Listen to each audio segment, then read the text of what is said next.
मेरे प्यारे देशवासियों, हमारे पास 75 साल का अनुभव है। हमने 75 साल में कई सारी सिद्धियां भी प्राप्त की हैं। हमने 75 साल के अनुभव में नए सपने भी संजोए हैं, नए संकल्प भी लिए। लेकिन अमृतकाल के लिए हमारे मानव संसाधन का ऑप्टिमम आउटकम कैसे हो, हमारी प्राकृतिक संपदा का ऑप्टिमम आउटकम कैसे हो, इस लक्ष्य को लेकर के हमें चलना है। और तब मैं पिछले कुछ सालों से अनुभव से कहना चाहता हूं, आपने देखा होगा आज अदालत के अंदर देखिए, हमारी वकील के क्षेत्र में काम करने वाले हमारी नारी शक्ति इस ताकत के साथ नजर आ रही है। आप ग्रामीण क्षेत्र में जनप्रतिनिधि के रूप में देखिए, हमारी नारी शक्ति इस मिजाज से समर्पित भाव से अपनी गांवों की समस्याओं को सुलझाने में लगी हुई है। आज ज्ञान का क्षेत्र देख लीजिए, विज्ञान का क्षेत्र देख लीजिए, हमारे देश की नारी शक्ति सिरमौर नजर आ रही है। आज हम पुलिस में देखें, हमारी नारी शक्ति लोगों की सुरक्षा की जिम्मेवारी उठा रही है। हम जीवन के हर क्षेत्र में देखें, खेलकूद का मैदान देखें या युद्ध की भूमि देखें, भारत की नारी शक्ति एक नए सामर्थ्य, नए विश्वास के साथ आगे आ रही है। मैं इसको भारत की 75 साल की जो यात्रा में जो योगदान है, उसमें अब कई गुना योगदान आने वाले 25 साल में मैं मेरी नारी शक्ति का देख रहा हूं, मेरी माताओं बहनों का, मेरी बेटियों का देख रहा हूं। और इसलिए ये सारे हिसाब किताब से ऊपर है, सारे आपके पैरामीटर से अतिरिक्त है। हम इस पर जितना ध्यान देंगे, हम जितने ज्यादा अवसर हमारी बेटियों को देंगे, जितनी सुविधाएं हमारी बेटियों के लिए केंद्रित करेंगे, आप देखना वो हमें बहुत कुछ लौटा करके देगा।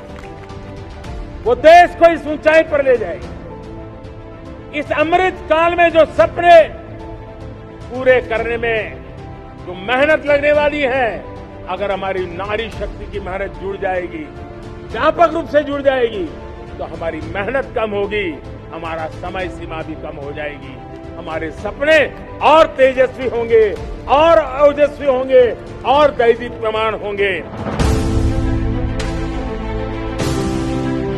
साथियों, जिन बहनों को उनके सपनों को, आकांक्षाओं को सीमित कर दिया गया था, आज वे राष्ट्र निर्माण में अपनी भूमिका का विस्तार कर रही है। आज गांव देहात में नए नए अवसर बन रहे हैं, नए नए पद बने हैं, और लाखों की संख्या में बैंक सखी, कृषि सखी, पशु सखी, मत्स्य सखी और सर्विस सेक्टर से जुड़ी दीदियां गांवों में सेवाएं दे रही है। ये दीदियां स्वास्थ्य से लेकर डिजिटल इंडिया तक देश के राष्ट्रीय अभियानों को नई गति दे रही है। प्रधानमंत्री ग्रामीण डिजिटल साक्षरता अभियान को चलाने वाली 50% से अधिक महिलाएं और 50% से अधिक लाभार्थी भी महिलाएं हैं। सफलताओं की ये श्रृंखला ही नारी शक्ति पर मेरे भरोसे को और ज्यादा मजबूत करती है। आज स्वयं सहायता समूहों में महिलाओं की संख्या 10 करोड़ को पार कर गई है। बीते 10 वर्षों में हमारी सरकार ने सेल्फ हेल्प ग्रुप का विस्तार ही नहीं किया, बल्कि 98% समूहों के बैंक अकाउंट भी खुलवाए, यानी करीब करीब 100%। हमारी सरकार ने समूहों को मिलने वाली मदद भी 20 लाख रुपए तक बढ़ा दी है। अभी तक 8 लाख करोड़ से, तो आंकड़ा छोटा नहीं है, आप लोगों के हाथ में 8 लाख करोड़ रुपयों से भी अधिक की मदद बैंकों से मेरी इन बहनों के पास पहुंच चुकी है। इतना पैसा सीधा सीधा गांव में पहुंचा है, बहनों के पास पहुंचा है। और बहनों का स्वभाव होता है, सबसे बड़ा गुण होता है बचत। वो बर्बाद नहीं करती, वो बचत करती है। और जो बचत की ताकत होती है ना, वो उज्जवल भविष्य की निशानी भी होती है।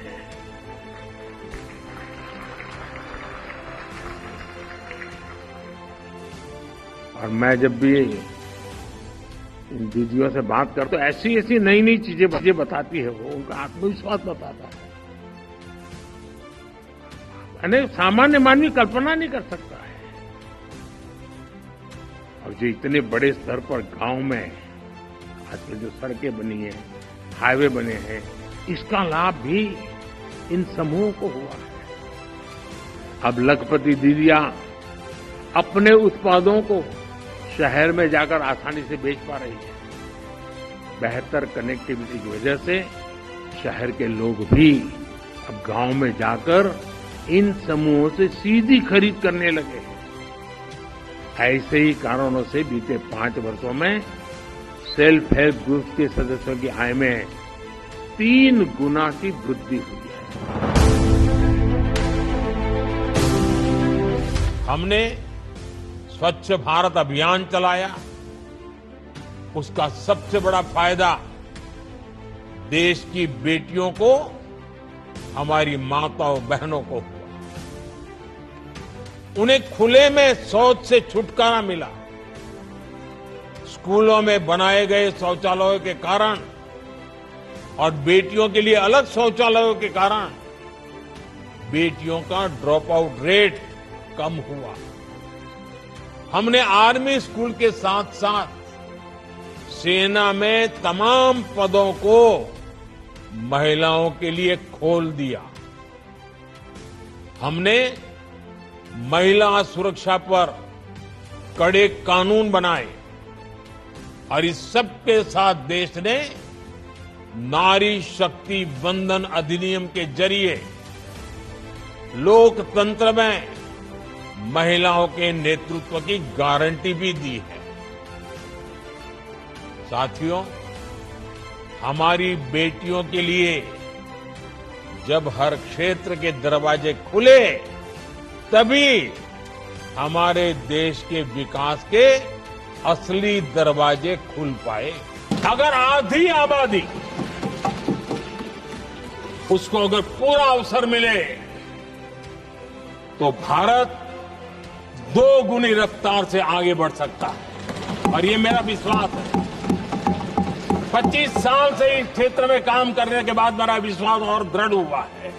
पिछले 10 साल में सेल्फ हेल्प ग्रुप्स अब तक 10 करोड़ नई महिलाएं एसएचजी में जुड़ी हैं। और ये महिलाएं वंचित परिवारों से, ग्रामीण बैकग्राउंड से, समाज के अंतिम पायदान पर बैठी इन महिलाओं का सामर्थ्य बढ़ा, उनका सामाजिक स्तर भी ऊपर उठा और सरकार ने इनकी मदद 20 लाख रुपए तक बढ़ा दी है ताकि वो इस काम को आगे बढ़ा सके।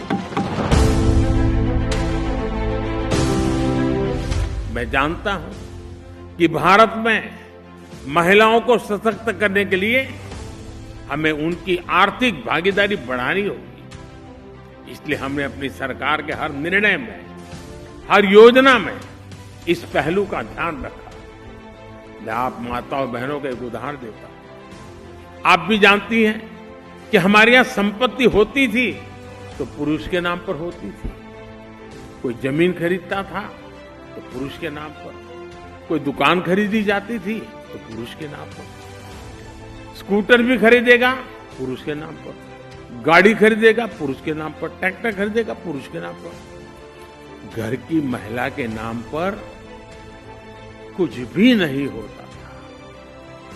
इसलिए हमने पीएम आवास के तहत मिलने वाले घर महिलाओं के नाम रजिस्टर किए। आपने तो खुद देखा है कि पहले नई गाड़ी आती थी, ट्रैक्टर आता था तो ज्यादातर पुरुष ही चलाते थे। लोग सोचते थे कोई बिटिया इसे कैसे चला पाएगी। घर में कोई नया उपकरण आता था, नया टीवी आता था, नया फोन आता था तो पुरुष ही खुद को उसके स्वाभाविक जानकार मानते थे। उन परिस्थितियों से, उस पुरानी सोच से अब हमारा समाज आगे निकल रहा है। भारत आज जो कीर्तिमान गढ़ रहा है उसमें हर वर्ग की भागीदारी बढ़ रही है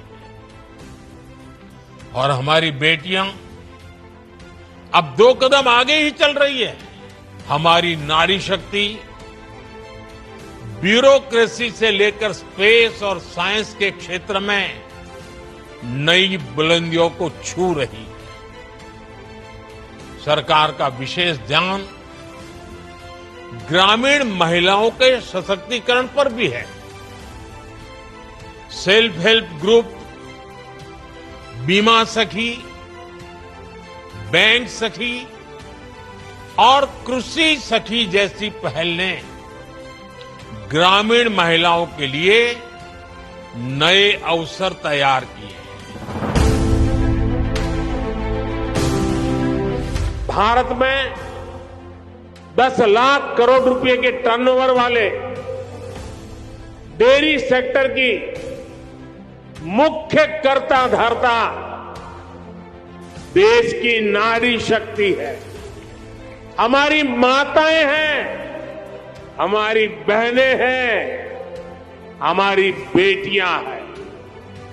आज देश में धान, गेहूं और गन्ने को भी मिला दें तो भी इन फसलों का टर्नओवर 10 लाख करोड़ रुपए नहीं होता, जबकि 10 लाख करोड़ टर्नओवर वाले डेयरी सेक्टर में 70% काम करने वाली हमारी माताएं, बहनें, बेटियां भारत के डेयरी सेक्टर की असली रीढ़, असली बैकबोन यही महिला शक्ति है। आज अमूल सफलता की जिस ऊंचाई पर है वो सिर्फ और सिर्फ महिला शक्ति की वजह से है। आज जब भारत विमेन लेड डेवलपमेंट के मंत्र के साथ आगे बढ़ रहा है तो भारत के डेयरी सेक्टर की ये सफलता उसके लिए एक बहुत बड़ी प्रेरणा है। मैं मानता हूं कि भारत को विकसित बनाने के लिए भारत की प्रत्येक महिला की आर्थिक शक्ति बढ़नी उतनी ही आवश्यकता है।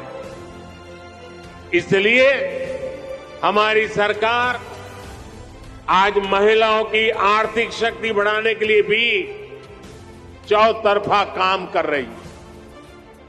मुद्रा योजना के तहत सरकार ने जो 30 लाख करोड़ रुपए से ज्यादा की मदद दी है उसकी करीब 70% लाभार्थी बहनें, बेटियां ही है। सरकार ने पीएम आवास योजना के तहत देश में जो 4 करोड़ से ज्यादा घर दिए हैं उनमें से ज्यादातर घर भी महिलाओं के नाम है। ऐसी अनेक योजनाओं की वजह से आज समाज में महिलाओं की आर्थिक भागीदारी बढ़ी है। आपने नमो ड्रोन दीदी अभियान के बारे में जरूर सुना होगा। इस अभियान के तहत अभी शुरुआत में गांव के स्वयं सहायता समूहों को 15,000 आधुनिक ड्रोन दिए जा रहे हैं। ये आधुनिक ड्रोन उड़ाने के लिए नमो ड्रोन दीदियों को ट्रेनिंग भी दी जा रही है। वो दिन दूर नहीं जब गांव-गांव में नमो ड्रोन दीदियां कीटनाशक छिड़कने से लेकर खाद छिड़कने में भी सबसे आगे रहेगी। माताओं बहनों, परिवार समृद्ध तब होता है जब परिवार स्वस्थ होता है। और परिवार स्वस्थ तभी होता है जब घर की महिलाएं स्वस्थ होती हैं। पहले गर्भ के दौरान माता और शिशु की मृत्यु बहुत बड़ी चिंता थी। हमने मुफ्त टीकाकरण और गर्भ के समय 5,000 रुपये की मदद गर्भवती महिलाओं को देने की योजना बनाई। आशा और आंगनवाड़ी कार्यकर्ताओं को 5 लाख रुपये तक का मुफ्त इलाज की सुविधा दी गई। पहले घर में शौचालय न होने की वजह से बहनों बेटियों को पीड़ा और अपमान सहना पड़ता था। आज हर घर में माताओं बहनों के लिए इज्जत घर है। इससे उनकी परेशानी भी कम हुई है और बीमारियों से भी मुक्ति मिली है। बीते दशक में हमने महिला सुरक्षा को बहुत बड़ी प्राथमिकता दी। उनके खिलाफ होने वाले अपराधों को रोकने के लिए नियम कानूनों को हमने और सख्त बनाया।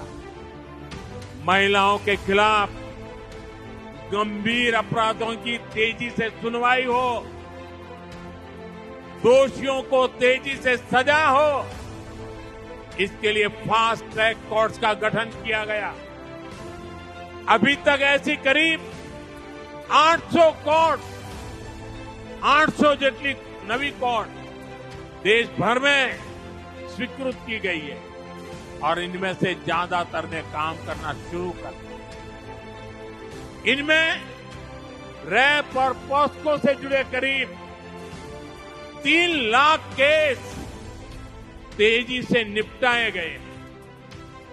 हमारी सरकार ने 24/7 24 घंटे 365 दिवस विमेन हेल्पलाइन को मजबूत किया। महिलाओं के लिए वन स्टॉप सेंटर शुरू किए। देश भर में ऐसे 800 के करीब सेंटर चालू हो चुके। इनसे भी 10 लाख से अधिक महिलाओं को मदद मिली। साथियों, अब जो भारतीय न्याय संहिता देश में लागू हुई है, अंग्रेजों के काले कानून को हमने हटाया। देश की आजादी के 75 साल के बाद ये पुण्य कार्य करने का सौभाग्य आप सबने मुझे दिया। और क्या बदलाव किया? उसमें महिला सुरक्षा से जुड़े प्रावधानों को और ज्यादा सशक्त किया गया। भारतीय न्याय संहिता में महिलाओं और बच्चों के खिलाफ अपराधों पर एक अलग अध्याय जोड़ा गया है। हम सभी की, पीड़ित बहनों की, समाज की ये शिकायत थी कि अपराध होने पर बेटियों को तारीख पर तारीख, तारीख पर तारीख यही सिलसिला चलता है। न्याय का लंबा इंतजार करना पड़ता है। भारतीय न्याय संहिता में इसका भी ध्यान रखा गया है। बलात्कार जैसे जघन्य अपराधों में 60 दिन के भीतर आरोप तय हो, 45 दिन के भीतर फैसला सुनाया जाए, ये व्यवस्था बनाई गई है। 21वीं सदी के भारत के तेज विकास के लिए महिलाओं का तेज विकास, उनका सशक्तिकरण उतना ही जरूरी है। आज भारत महिलाओं की आवश्यकताओं, उनकी आकांक्षाओं को ध्यान में रखते हुए योजनाएं बना रहा है, निर्णय ले रहा है। सेना से लेकर खदानों तक हमारी सरकार ने महिलाओं के लिए अपनी पसंदीदा काम करने के लिए सारे रास्ते खोल दिए। उन माताएं उन दरवाजों पर दस्तक दें, ये आज हमने स्थिति पैदा की है। हमने महिलाओं के जीवन चक्र के हर पड़ाव को ध्यान में रखते हुए अनेक नई योजनाएं बनाई हैं। महिलाओं का जीवन आसान बने, उनके जीवन से मुश्किलें कम हो, उन्हें आगे बढ़ने के ज्यादा से ज्यादा अवसर मिले, ये हमारी सरकार की सर्वोच्च प्राथमिकताओं में से एक। इससे मैं अपना सौभाग्य मानता हूं कि मुझे माताओं, बहनों, बेटियों की इतनी सेवा करने का अवसर मिला है।